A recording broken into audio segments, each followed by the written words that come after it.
Hey guys, welcome to this week's Swyftx Squawk with me, Pav, lead market analyst. I'm going to dive into a lot of the fear that's been gripping the market in the last couple of days, dive into some of the data and some of the key news announcements that we've seen. But to kick it all off, really we're back at some pretty sinister lows in terms of fear really starting to grip the market. These are levels that if we look back a couple of weeks, even at the turn of the new year, the market was obviously quite optimistic. You could peg it as being greedy, as we can see in this graphic here from CoinMarketCap. But we're now back at levels not seen since mid-2024.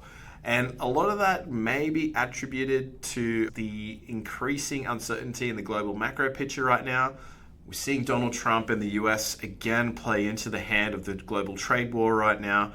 While there's not any solid information on what to expect or what will be imposed, there are threats right now that they will impose a 25% tariff on exports from the EU. And that's obviously causing some instability and uncertainty.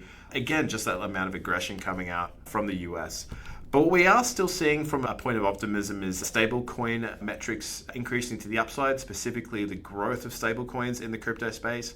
So again, this can be seen as somewhat sideline funds, potentially waiting for an opportune moment to deploy into risk-on assets. We've seen a $8.3 billion growth in the last 30 days, and Circle itself is reported in the last 30 days to have increased net inflows into their market cap by about $5.3 billion.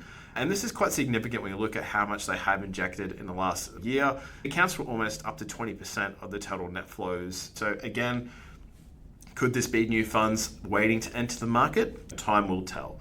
And a big piece of the puzzle that we're looking at towards the end of this week is key inflation metrics out of the US, PCE, or personal consumption expenditures.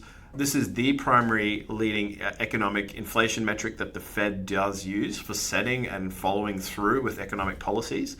And again, they have noted in most recent announcements that this is a metric that they're keen to see land to guide their forward-moving monetary policy. And this obviously comes at a very interesting moment for Bitcoin as well, which we turn to a chart for the year of 2025. We're setting new lows. If we're looking at a chart overlaid with a Bollinger Band like we have here, we can see that lower boundary has been breached for the last 3 days. And now we're waiting to see, is there a point where the market will start to look to buy up or turn this around, or should we expect more downside?